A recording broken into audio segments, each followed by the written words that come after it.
নমস্কার বন্ধুরা, কেমন আছো তোমরা? বন্ধুরা, সময় কত তাড়াতাড়ি হাঁটি যায়। ভিডিওতে যারে দেখরা উনি আমার পিসি। বিশ্বাসই হন না, 1 বছর হয়ে গেছে আমরা পিসি আমরা মনে হয় যেন এই তো সেই দিন তাই না আমরা লগে আসিলা। কত হাসি, কত গল্প, কত কিছুই না করলাম। গতকালকে আসিল আমার পিসির বাৎসরিক শ্রাদ্ধ।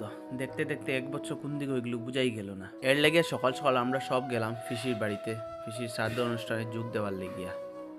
সকাল থেকে আর ঠাকুরমশাই আইয়া পিসির শ্রাদ্ধ শান্তির কাজগুলো কইরা দিল। আমার 3 পিসতুতো ভাই, আজকে তারা মা হারা হওয়ার 1 বছর পূর্ণ হইল। পিসি যে মারা গেছে এটা এখন আমরা মানতে পারলাম। মনে হয় হঠাৎ ঘর থেকে বাড়ি আইয়া ডাক দিবা, কিতারে কোন সময় আইছো, আয় আয় ঘরে আয়। কিন্তু বাস্তবে ওই ডাক আর কোনোদিন শোনা হইতো। আমার 3 পিসি আজকে যা শ্রাদ্ধে আইছি ইনি হইলে আমরা মেজো পিসি। আমরা মেজো পিসির আদর করিয়া পাগলা পিসি কইয়া ডাক। আর এই পাগলা পিসির ডাকটা তার নিয়েও খুব ভালো লাগতো। তাইনের হাসি, তাইনের মজার গল্প, তাইনের অকৃত্রিম ভালোবাসা ছিল সব থেকে আলাদা। আজকে বাড়িতে মানুষে ভর্তি, কিন্তু বাড়িটা তবু খালি খালি লাগে, কারণ আমার পাগলা পিসি নাই এই বাড়িতে।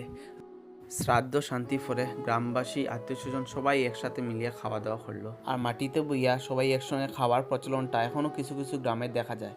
এটা খুবই সুন্দর দৃশ্য, কিন্তু সবাই একসাথে খাওয়া দাওয়া করে। আজকে এই বাড়িতে এই ঘরে সব থাকিয়াও যেন খালি খালি লাগে। সব আছে কিন্তু আমার পাগলা পিসি নাই।